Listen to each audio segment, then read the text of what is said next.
নমস্কাৰ ছাত্ৰ ছাত্ৰীসকল আজি আমি তোমালোকৰ লগত আলোচনা কৰিম অনুশীলনী 4.2 2 নম্বৰ যে কি দিয়া আছে তলৰ পৰিস্থিতি কেইটাক দ্বিঘাত সমীকৰণৰ আৰ্হিত প্ৰদৰ্শন কৰা ঠিক আছে ইয়াৰে 1 নম্বৰ দিছে আয়তাকাৰ মাটিৰ টুকুৰাৰ কালি 528 বৰ্গ মিটাৰ মাটি টুকুৰাৰ দিশ ইয়াৰ পথালিৰ দুগুণতকৈ 1 বেছি তো মিটাৰ ধৰিছে আমি মাটি টুকুৰাৰ দিশ আৰু প্ৰস্থ উলিয়াব লাগে প্ৰথম কথা আমি জানিব লাগিব দ্বিঘাত সমীকৰণ এটাক আমি কেনেদৰে এনেকুৱা এটা আমি কথনক আমি কেনেদৰে ইহঁতক সমীকৰণলৈ ৰূপান্তৰ কৰিম আমি জানো যে আমাৰ দ্বিঘাত সমীকৰণ এটাত আমাৰ চলক কেৱল x থাকে নহয় নে গতিকে আমি কি কৰিম আমি এটা প্ৰথমতে আমাক দুটা বস্তু দিছে এটা দিছে আমাৰ ইয়াৰ দিশ আৰু এটা দিছে আমাৰ ইয়াৰ পথালি এটা আমি ইহঁতৰ দিশ আৰু পথালি কাক আমি x বুলি ধৰিম বুজি পাইছা এটা আমি x বুলি কাক ধৰিম মই এটা উদাহৰণ দিছো উদাহৰণ দি বুজাব বিচাৰিছো ধৰা তোমাক কলে তোমাৰ ভন্টিৰ বয়স তোমাৰ বয়সৰ দুগুণ বা এনেকে নকৈ যদি কলে যে তোমাৰ বয়স তোমাৰ ভন্টিৰ বয়সতকৈ 2 বেছি কি কৈছে যে তোমাৰ বয়স তোমাৰ ভন্টিতকৈ 2 বছৰ বেছি এতিয়া তুমি কি ক'ব লাগিব তুমি তোমাৰ ভন্টিৰ বয়সটো জানিব লাগিব নহয় জানো যে ভন্টিৰ বয়সটো কিমান তেতিয়া তুমি ভন্টিতকৈ কিমান বছৰ ডাঙৰ ক'ব পাৰিবা ঠিক তেনেকে ইয়াত আমাক কৈছে পথালিতকৈ দিশ বেছি বুলি কৈছে কিমান বেছি পথালিৰ দুগুণতকৈ 1 বেছি গতিকে আমি কাক x বুলি ধৰিম আমি ইয়াত আমি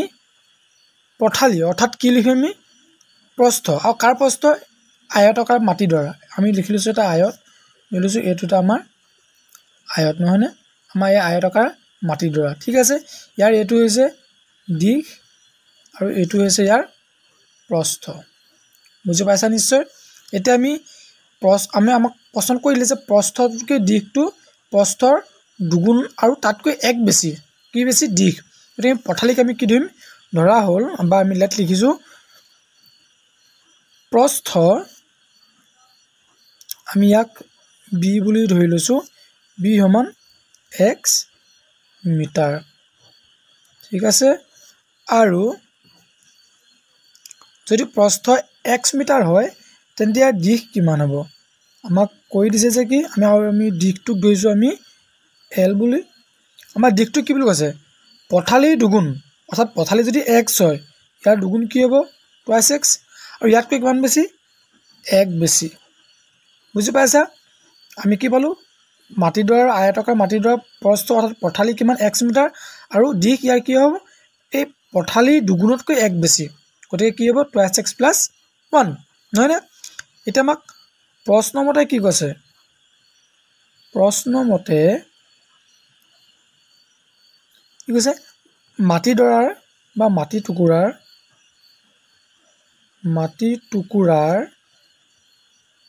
কালি কিমান দিয়া আছে আমাক মাটি টুকুৰাৰ কালি সমান 528 মিটাৰ স্কয়াৰ অৰ্থাৎ বৰ্গ মিটাৰ এতিয়া এটাকে আমি কি কৰিম যে মাটি টুকুৰাৰ কালি আমি জানো যে মাটি আয়তাকাৰ মাটি টুকুৰাৰ কালি কিমান কালি মানে কি আমি জানো যে কালি মানে হৈছে দিশ পূৰণ প্ৰস্থ হয়নে দিশ পূৰণ প্ৰস্থ সমান কিমান দিছে আমাক 228 মিটাৰ স্কয়াৰ এতিয়া আমি দিশ মানে গম পালো কিমান দিশ কিমান twice x plus 1 ইনটু আমাৰ প্ৰস্থ কিমান প্ৰস্থ x আৰু দিশ পূৰণ প্ৰস্থ বা অৰ্থাৎ মাটি টুকুৰাৰ কালি সমান কিমান 528 আমি এককটো নিলিখো এতিয়া ঠিক আছে এতিয়া আমি যদি ইহঁতক সৰল কৰো কি হ'ব আমি জানো যে এই x টোৱে ইহঁত twice x plus 1 দুইটাকে পূৰণ কৰি আছে হয়নে গতিকে প্ৰথমে x এ যদি twice x ক পূৰণ কৰে তেতিয়া কি হ'ব twice x স্কয়াৰ প্লাস আকৌ x ৰ লগত 1 প্লাস পূৰণ হৈ আছে নহয় জানো গতিকে কি হ'ব x * 1 মানে x ইকুৱেল 528 দিছ প্লাস আমি এতিয়া এটো সমীকৰণ বনাই দিম x স্কয়াৰ প্লাস x এই 528 টোক আমি সমানচিহ্ন বাওঁফালে লৈ আহিম কি হ'ব তেতিয়া এফালে প্লাস আছিল এফালে কি হ'ব মাইনাস 528 আৰু সমান চিনৰ সোঁফালে কি থাকিলে সমান চিনৰ সোঁফালে 0 আৰু এইটো হৈছে কি আমাৰ এই কথনটোৰ সমীকৰণটো আৰু আমাক এই অংকটোত আমি ইহঁতৰ মান উলিওৱাৰ প্ৰয়োজন নাই আমাক জাস্ট কি কৈছে যে সমীকৰণটো আৰ্হি আমাক লিখি দেখাব কৈছে কেনেদৰে হয় সমীকৰণটো আমি সেইটো লিখি দিলোঁ আমি ইয়াতে অংকটো ইয়াতে সমাপ্ত ঠিক আছে আশা কৰোঁ বুজি পাইছা তোমালোকে নিশ্চয় 2 নম্বৰ দিয়া আছে দুটা ক্ৰমিক যোগাত্মক অখণ্ড সংখ্যাৰ পূৰণফল 306 আমি সংখ্যা দুটা উলিয়াব লাগে আমাক কি কৈছে প্ৰথমে আমি প্ৰশ্নটো বুজিব লাগিব ঠিক আছে আমাক কৈছে যে দুটা ক্ৰমিক যোগাত্মক সংখ্যা তাৰ মানে আমি যদি ধৰি লওঁ এটা যদি ক্ৰমিক যোগাত্মক সংখ্যা বুলি ক'লে মানে সিৰিয়ালি যদি 1 তাৰ পাছতে কি হ'ব 2 যদি এটা 3 হয় ইয়াৰ পাছতে কি হ'ব 4 যদি এটা 5 হয় তাৰ পাছতে কি হ'ব 6 কিন্তু আমাক সংখ্যা দুটা কি এইটো কৈ দিয়া নাই আৰু আমি সেইটো উলিয়াব লাগে তেনে আমি কি কৰিম আমি ধৰি ল'ম যে আমি উলিয়াব কাৰণে প্ৰথম সংখ্যাটো জানিব লাগিব যে প্ৰথম সংখ্যাটো কি আমি ইয়াৰ পাছতে তাৰ পাছৰ সংখ্যাটো কি গম পাম প্ৰথম সংখ্যাটো জানিলেহে প্ৰথম সংখ্যাটো পিছৰ সংখ্যাটো আমি গম পাম অৰ্থাৎ তাৰ একাধিক্ৰমে থকা পাছৰ সংখ্যাটো আমি গম পাম ঠিক আছে প্ৰথম সংখ্যাটো আমি প্ৰথম কি জানিব লাগিব ধৰা হ'ল আমি লিখিছোঁ লেট প্ৰথম সংখ্যাটো কি হ'ব আমি x বুলি ধৰিম ঠিক আছে ধৰা হ'ল প্ৰথম সংখ্যাটো x যদি প্ৰথম সংখ্যাটো x হয় তেন্তে ইয়াৰ পাছৰ সংখ্যা অৰ্থাৎ দ্বিতীয় সংখ্যাটো কি হ'ব আমি জানো দ্বিতীয় সংখ্যাটো কি হ'ব x + 1 গতিকে দ্বিতীয় সংখ্যাটো হ'ব কি হ'ব যদি প্ৰথমটো x হয় তাৰ পিছতো x + 1 আৰু আমাক প্ৰশ্ন মতে কি কৈছে যে প্ৰশ্ন মতে দুইটাৰ সংখ্যাৰ পূৰণফল কিমান সংখ্যা দুটা কি এটা x আৰু এটা x + 1 আৰু সংখ্যা দুটাৰ পূৰণফল অৰ্থাৎ x পূৰণ x + 1 ইহঁতৰ যদি পূৰণফল কিমান বুলি কৈছে আমাক 306 কি কৈছে 306 এতিয়া আমি ইহঁতক আমি এতিয়া সমীকৰণ বনাব লাগে কেনেকৈ বনাম এই xটো ইয়াক পূৰণ কৰি আছে কি হ'ব x² প্লাছ xটো আকৌ 1ক পূৰণ হ'ব কি হ'ব তেতিয়া x = 306 ইয়ালৈকে বুজি পাইছা নিশ্চয় এতিয়া আমি 306টো সমাজনৰ বাওঁফালে লৈ আহিম x² প্লাছ x মাইনাছ 306 আৰু সমাজনৰ সোঁফালে কি থাকিলে 0 এতিয়া আমি দেখিলোঁ যে আমাৰ যিটো কথন বা আমাক যিটো বাক্য দিছিলে সেই বাক্যটো এটা কি দ্বিঘাত সমীকৰণ হ'ল আৰু আমি ইহঁতৰ মূল দুটা আমি উলিওৱা কোনো প্ৰয়োজন নাই সেয়ে আমি এই সমীকৰণটো এনেদৰে ৰাখি দিলে আমাৰ অংকটো ইয়াৰে সমাপ্ত হ'ব আমাক 3 নম্বৰত কি দিছে ৰামৰ মাক তেওঁতকৈ 26 বছৰ ডাঙৰ তেওঁলোকৰ বয়সৰ গুণফল আজিৰ পৰা 3 বছৰ পিছত হ'বগৈ 306 ৰামৰ বৰ্তমান বয়স আমি উলিয়াব লাগে এতিয়া আমি এই প্ৰশ্নটো কি কৰিব লাগিব আমাক কৈছে ৰামৰ বয়সতকৈ মাক 26 বছৰ ডাঙৰ আৰু 3 বছৰ পিছত তেওঁলোকৰ বয়সৰ যিটো পূৰণফল সেই বয়সৰ পূৰণফলটো হয়গৈ 306 গতিকে এতিয়া আমি অংকটো কি কৰিব লাগিব আমি কাক x ধৰিম আমি ৰামৰ বয়সক x ধৰিম নে আমি মাকৰ বয়সক x ধৰিম আমি জানো যে ডাঙৰ কোন মাক কিমান বছৰ ডাঙৰ 26 বছৰ কাতকৈ ৰামতকৈ গতিকে আমি প্ৰথমতে আমি কি কৰিব লাগিব ৰামৰ বয়সটো জানিব লাগিব আমি যদি ৰামৰ বয়স জানো তেতিয়াহে গম পাম যে মাকৰ বয়স কিমান হ'ব কাৰণ ৰামৰ বয়সতকৈ যিহেতু মাক 26 বছৰ ডাঙৰ যদিহে আমি ধৰি লৈছোঁ ৰামৰ বয়স 10 বছৰ তেনে মাক তাতকৈ 26 বছৰ ডাঙৰ ঠিক মাকৰ বয়স কিমান হ'ব 36 কিন্তু এতিয়া আমাকতো ৰামৰ বয়স দিয়া নাই গতিকে আমি ধৰি ল'ব লাগিব যে কি ৰামৰ বৰ্তমান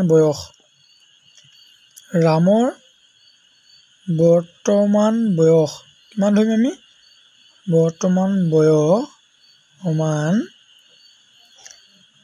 x বছৰ ঠিক আছে ৰামৰ বৰ্তমান বয়স x বছৰ তেনে মাকৰ বৰ্তমান বয়স কিমান হ'ব যদি ৰামৰ বৰ্তমান বয়স x বছৰ হয় মাকৰ বয়স কিমান হ'ব ৰামতকৈ 26 বছৰ ডাঙৰ যদি ৰামৰ বয়স x হয় তেন্তে মাকৰ বয়স তাতকৈ 26 বছৰ ডাঙৰ গতিকে তাৰ বয়স যদি x তাতকৈ 26 বছৰ ডাঙৰ গতিকে +26 আৰু আমাক কি কৈছে আৰু 3 বছৰৰ পিছত 3 বছৰৰ পিছত ৰামৰ বয়স কিমান হ'ব ৰামৰ বয়স হ'ব বৰ্তমান বয়স যদি x 3 বছৰৰ পিছত কিমান হ'ব x + 3 তোমাৰ বয়স যদি বৰ্তমান 15 3 বছৰৰ পিছত কিমান হ'ব 15 + 3 = 18 নহয়নে ঠিক তেনেকৈ ৰামৰ যদি বৰ্তমান বয়স x বছৰ হয় 3 বছৰৰ পিছত x + 3 আৰু 3 বছৰৰ পিছত মাকৰ বয়স কিমান হ'ব মাকৰ বৰ্তমান বয়স কিমান x + 26 মাকৰ বৰ্তমান বয়স x + 26 3 বছৰৰ পিছত কিমান বুলিলে কি হ'ব +3 বৰ্তমান বয়স হৈছে x + 26 আৰু 3 বছৰৰ পিছত কিমান হ'ব +3 কৰি দিলে আমি বৰ্তমান বয়সৰ লগত 3 যোগ কৰি দিব লাগিব নহয় জানো এতিয়া আমাক প্ৰশ্নমতে কি কৈছে এতেকে প্ৰশ্নমতে কি কৈছে ৰাম আৰু মাকৰ যে 3 বছৰ পিছত যিমানটো বয়স এই বয়সৰ পূৰণ ফলটো বুলি কৈছে আমাক পূৰণ ফল বুলিলে কি হ'ব ৰামৰ 3 বছৰ পিছত বয়স x + 3 আৰু মাকৰ 3 বছৰ পিছত x + 26 + 3 = 29 নহয়নে অৰ্থাৎ কিমান হ'ব x + 29 হয়নে ইকুৱেল ইহঁত দুটা বয়স পূৰণ কৰিলে কিমান হয় বুলি কৈছে আমাক 306 আমি এইটো কিয় 29 লিখিলোঁ 26 + 3 = 29 হয়নে এতিয়া যদি আমি সমীকৰণ বনাওঁ কেনেকুৱা হ'ব x ক পূৰণ কৰিব x² আকৌ এই xটোৱে 29ক পূৰণ কৰিব 29 × x প্লাছ 3 x ক পূৰণ কৰিব কিমান হ'ব 28x আকৌ 3 29ক পূৰণ কৰিব কিমান হ'ব 87 = 306 বুজি পাইছা নিশ্চয় এতিয়া কি হ'ব x² ইয়াত 29x + 28x সমান কিমান হ'ব 32x + 87 এই 306টো সমান চিহ্ন বাওঁফালে লৈ আনা এইফালে প্লাছ আছে এইফালে কি হ'ব -306 = 0 হয়নে this implies x² + 32x আৰু +87 - 306 অৰ্থাৎ প্লাছ মাইনাছ মাইনাছ হ'ব গতিকে 306 পৰা যদি 87 বিয়োগ কৰা হয় কিমান থাকিব আমাৰ এনচাৰটো -200 কিমান হ'ব আমাৰ 219 = 0 এতিয়া আমি কি দেখিলোঁ যে আমি এই যিটো কথন আমি সমীকৰণত বনালোঁ দেখিলোঁ নে লাষ্টত কি পালোঁ আমি x² + 32x - 219 = 0 এতিয়া আমি সমীকৰণটো বনোৱালৈকেহে এই অংকটো কৰিব লাগে কিয়নো আমাক কৈছে যে কি আমি সমীকৰণৰ আৰ্হিটো কেনেকুৱা আমাৰ 4 নম্বৰত কি কৈছে আমি এখন ৰেলগাড়ীয়ে 480 কিলোমিটাৰ পথ এটা সমদ্ৰুতিত ভ্ৰমণ কৰে যদি এই দ্ৰুতি প্ৰতি ঘণ্টাত 8 কিলোমিটাৰ কম হ'লহেঁতেন তেন্তে একে সমান দূৰত্ব আগুৰিবলৈ 3 ঘণ্টা বেছি ল'লেহেঁতেন আমি ৰেলগাড়ীখনৰ দ্ৰুতি ল'ব লাগে ঠিক আছে আমি ৰেলগাড়ীখনৰ দ্ৰুতি নাজানো গতিকে আমি কি ধৰিম আমি ৰেলগাড়ীখনৰ দ্ৰুতি x বুলি ধৰিম ঠিক আছে ধৰা হ'ল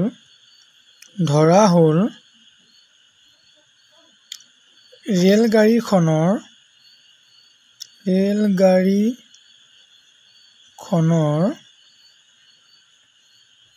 দ্ৰুতি বেকত আমি s বুলি লিখোঁ সমান x কিলোমিটাৰ আৰু আমাৰ ৰেলগাড়ীখনে কিমান দূৰত্ব ভ্ৰমণ কৰিবলৈ দিয়া আছে 480 কিলোমিটাৰ আমি কি লিখিম দূৰত্ব বেকত দি লিখিছোঁ আমি সমান 480 কিলোমিটাৰ ঠিক আছে আৰু সময় কিন্তু আমাক দিয়া নাই আমাক জাষ্ট কৈহে দিছে যে একে সময় গতিকে আমি সময়টো উলিয়াব লাগে আমি জানো যে আমাৰ এটা সূত্ৰ আছিলে কি স্পীড দূৰত্ব আৰু টাইমৰ লগত আমাৰ এটা সূত্ৰ আছিলে কি s ইকুৱেল টু d/t অৰ্থাৎ দুটি সমান ডিষ্টেঞ্চ ডিভাইডেড বাই টাইম এটাকে আমি ইয়াৰ পৰা যদি t মানটো যদি উলিয়াওঁ অৰ্থাৎ আমি t1 দিছোঁ তুমি যদি t মানটো যদি উলিয়াওঁ t ইকুৱেল টু কি হ'ব আমাৰ d/s কি হ'ব নিশ্চয় ইয়াত দুটিয়ে ইয়াত একো নাই এক আছে d a মানে পূৰণ d হ'ল s a t a পূৰণ হৈ s t হ'ল প্লাছ ইয়াৰ পৰা যদি আমি t মান উলিয়াওঁ t ইকুৱেল টু d/s হ'ব হয়নে একেটা কনচেপ্ট আমি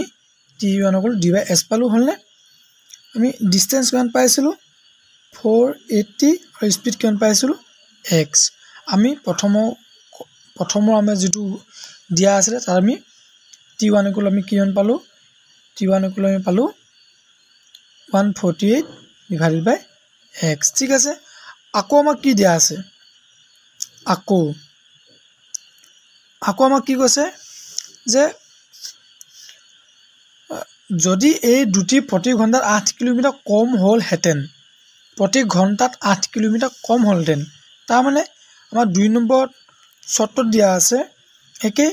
আমাক দুটি আমি উলিয়াব লাগিব দুটি a সমান আমাক কি কৈছে আগতে কিমান আছিল x এটা কি কৈছে আমাক যদি 8 কিলোমিটাৰ কম হ'লহেঁতেন গতিকে x - 8 আৰু দূৰত্ব আমাৰ একেই আছে কাৰণ আমাক কৈ দিছে যে সমান দূৰত্ব বুলি দূৰত্ব আমাৰ একেই আছে কিমান হ'ব 480 আকৌ আমি ইয়াত টাইম কিমান উলিয়াব লাগে ঠিক আছে বুজি পাইছোঁ এতেকে আমাৰ টিটো মানে কিমান হ'ব আকৌ একেই কি হ'ব d/s অৰ্থাৎ আমাৰ কি হ'ব ডিষ্টেঞ্চ আমাৰ একেই আছে 480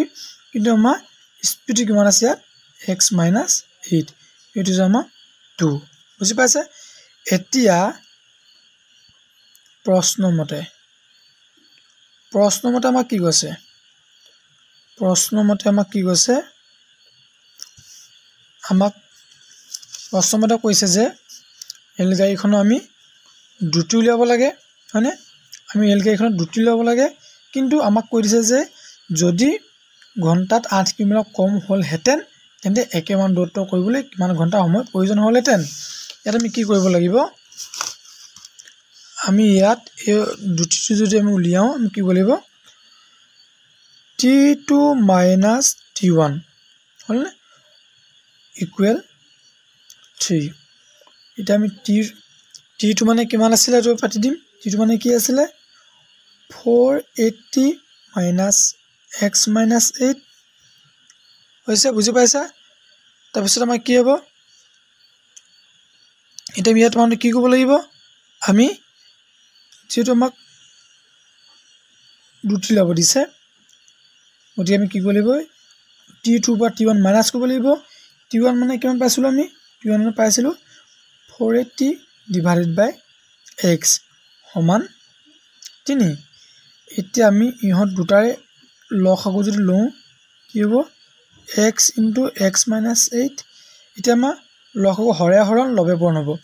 x ইয়াতক হৰণ কৰিলোঁ আমাৰ x থাকিলে x 480 পূৰণ কৰিলে কিমান হ'ল 480 * x মাইনাছ চিন আছে মাইনাছ আনি দিলোঁ আৰু x ইয়াক যদি আমি হৰণ কৰোঁ x কাট খাই গ'ল থাকিলে x - 8 x - 8 480 লগত পূৰণ হ'লে কিমান হ'ব 480 * x - 8 ইকুৱেল 3 চিম্পলাইজ কি হ'ব এতিয়া আমি এতিয়া ইহঁতক কি কৰিম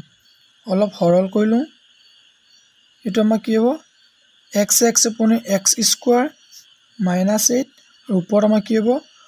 480x - 480x পূৰণ হ'লে কিমান হ'ব 480x আৰু মাইনাছ মাইনাছে পূৰণ হ'ব প্লাছ হ'ব আৰু 8ৰ লগত যদি আমি 480 পূৰণ কৰোঁ কিমান হ'ব 3840 ইকুৱেল কি আছে আমাৰ ইকুৱেল 3 ঠিক আছে ইয়ালৈকে এতিয়া আমি কি কৰিম এতিয়া আমি দেখা পাইছোঁ যে কি ইয়াৰে এতিয়া আমি ইহঁতৰ লগত আমি যদি চাওঁ তাৰ আগত আমি এইটো কাম কৰি লওঁ যে এফালে গ'লে আমি +480 এফালে গ'লে কি -480 হয় না আমি হাল কাটি দিব পাৰোঁ হ'ল থাকিলে এতিয়া আমাৰ কি আমাৰ কি থাকিলে তলত x² -8 ওপৰত থাকিলে 3840 ইকুৱেল 3 এতিয়া আমি ধৰক যদি ক্ৰছ পূৰণ কৰোঁ কি হ'ব অৰ্থাৎ 3 তলত একো নাই মানে 1 এটা আছে হয়নে এই 3840 একলত পূৰণ হ'ব আৰু 3 এই দুটা পূৰণ কৰিব কি হ'ব 3 যদি x² পূৰণ কৰে অৰ্থাৎ আমি এবাৰ লিখি লওঁ 3 × x² -8 ইকুৱেল এইটো একলত পূৰণ কৰি 1 এটা হ'ব 3840 বুজি পাইছা এতিয়া 3 x² পূৰণ হৈ 28x² -3 8 গুণ কিমান হ'ব 24 ইকুৱেল 3840 এতিয়া আমি এটোকে এফালে লৈ আহিম 28x² -24 -3840 বুজি পাইছা আমি ইয়াতে এটা আগত ভুল এটা কৰি আহিলোঁ মই এই x যেতিয়া পূৰণ হ'ব x² হ'ল আৰু x এইটো পূৰণ কৰি 8x হ'ব ঠিক আছে 8x হ'ব বুজি পাইছা এইটো আমাৰ 8x হ'ব এতিয়া আমাৰ এইটো কি হ'ব 24x হ'ব এইফালে ইকুৱেল 0 হ'ব এতিয়া আমি গোটেইকেইটাক আমি দেখা পাওঁ যে 3 হৰণ যায় হয়নে 3 যেতিয়া হৰণ কৰোঁ কিমান হ'ব x² 3 যদি 24 হৰণ কৰোঁ কিমান হ'ব 8x আৰু 3 যদি আমি 3840 হৰণ কৰোঁ কিমান হ'ব 1280 অৰ্থাৎ 1280 সমান 0 আৰু এইটো আছিল আমাৰ এই প্ৰথমটোৰ পৰা আমি কৰিবলগীয়া বা উলিয়াবলগীয়া সমীকৰণটো আশা কৰোঁ তোমালোকে সকলোৱে ভালদৰে বুজি পালা যদি তোমালোকে বুজি পাইছা বা তোমালোকে যদি অলপ অলপ বুজি পাইছা বা চেনেলটো তোমালোকে অংকটো যদি কৰা নিয়মটো যদি ভাল পাইছা তেনেহ'লে তোমালোকে চেনেলটো ছাবস্ক্ৰাইব কৰিবলৈ নাপাহৰিবা ধন্যবাদ